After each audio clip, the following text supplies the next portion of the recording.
আল্লাহ রাহিমুন। রাহিমুন অর্থ পরম দয়ালু।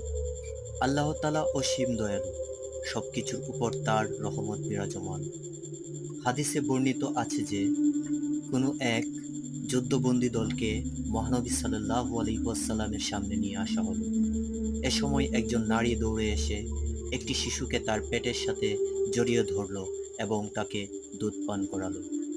তখন মহানবী সাল্লাল্লাহু আলাইহি ওয়াসাল্লাম তার সাথীদের জিজ্ঞাসা করলেন, তোমরা কি মনে করো যে এ মহিলা তার সন্তানটিকে আগুনে নিক্ষেপ করতে পারে?